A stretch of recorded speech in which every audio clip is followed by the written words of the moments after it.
The virus is coming home to Nebraska, NATO is breaking apart, and Kim Jong-un just got a new warship. 17 Americans are about to board a U.S. government medical repatriation flight. They are passengers on the MV Hondius. As one influencer that's trending right now is calling it the Honda Civic virus. The video is trending with over 2 million views. Now, the only federally funded quarantine unit in the entire United States is the state that I'm from, Omaha, Nebraska.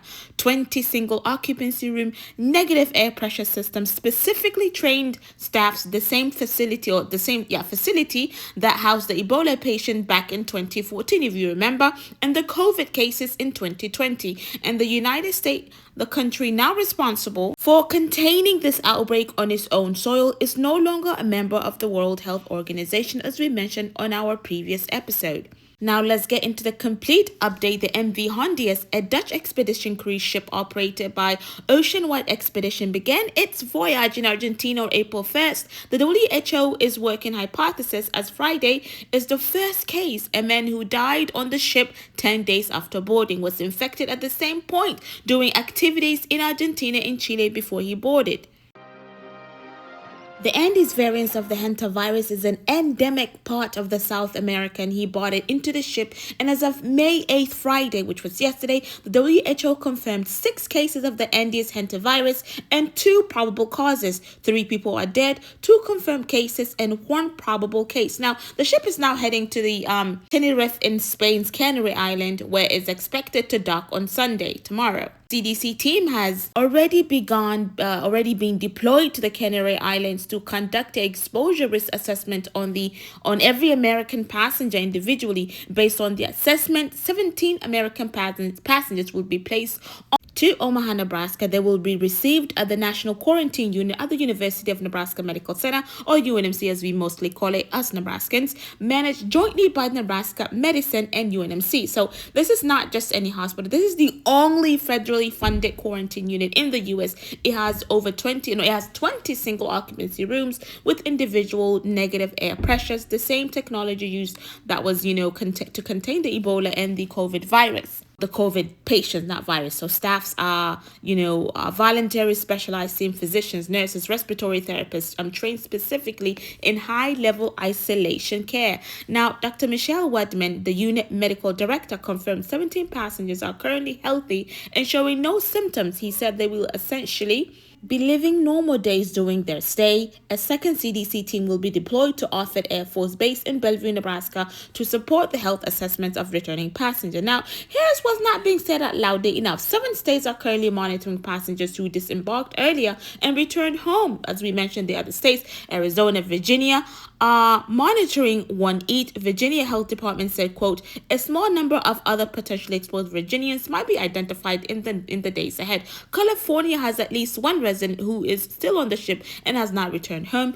New Jersey is monitoring 2 residents who are not on the ship at all but are potentially exposed by an infected person during their air travel. Now, the details of the public health experts are flagging this week is, according to NBC News reporting, it is unusual that the CDC has not held a single public briefing on this outbreak yet. The agency has activated its emergency operations center. It has classified this as level 3, so it has been deployed 2 teams to 2 continents, and he has not briefed the American public directly. Former CDC Director Tom Friedman told reporters, what's very concerning is the high case fatality rate here. This particular strain of hantavirus is quite lethal. Now, that is not to say this is the next pandemic. Hantavirus is not set up to cause a pandemic the way the COVID did, but it is not something to dismiss.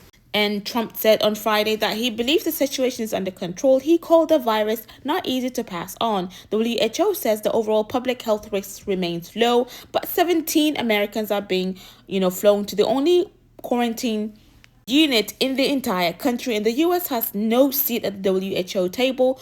If you're not subscribed, do it right now. Share this episode. This story is moving by the hour, and we are going to keep covering it as much as we can. Now, while the crisis was developing, a major investigation dropped this week that changes how we understand Iran war and what it's done to the American closest allies. NPR published a major investigation on May 8th that is stark and source. Trump made the decision to launch military strikes in Iran and left NATO completely in the dark. We already know this. No briefing in advance, no consultations, no given opportunity to coordinate the most consequential military action by the U.S. since the invasion of Iraq, and the Americans' 32 treaty allies in the NATO found out when the bombs started falling. NPR reporting based on multiple European diplomatic sources said this decision has put a new urgency of rethinking the entire NATO alliance structure. Emergency discussions are underway among European members about whether NATO can function as a collective defense body when the United States has unilaterally, without notice.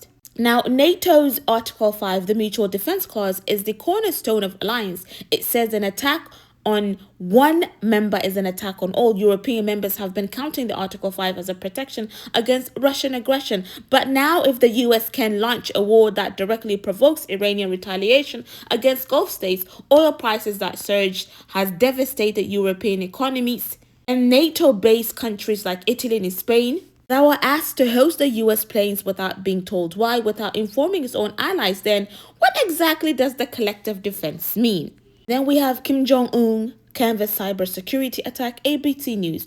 North Korea on May 7th, Kim Jong-un personally visited and inspected a new North Korean destroyer, the Chohaeng, off North Korea's west coast. He reviewed it to see its maneuverability at the sea. State media published photographs that comes as North Korea has been supplying Russia with troops and ammunition to the Ukrainian war. As the Iran war has pulled U.S. military attention and resources toward the Middle East, Kim Jong-un is watching the global military shift, and he is making sure the world knows North Korea is watching.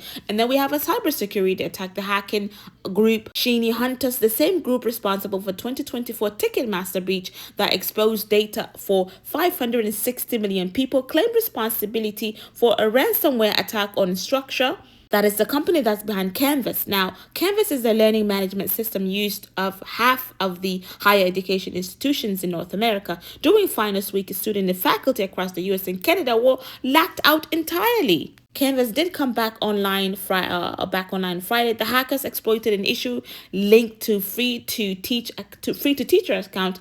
The full scope of the data breach is still being assessed. And ABC News filed a formal legal complaint this week accusing the Trump administration of attempting to chill its constitutionally protected free speech. The specific point of connotation here is whether The View is subject to equal time broadcasting rules under FCC's regulations. The FCC is now run by Trump appointee Brendan Carr, has been investigating whether ABC must have equal airtime to political opponents, a view expressed on The View. Now, ABC legal filing argues the investigation itself is an unconstitutional attempt to silence news organizations through regulatory intimidation. This is the first formal free speech legal action filed by a major U.S.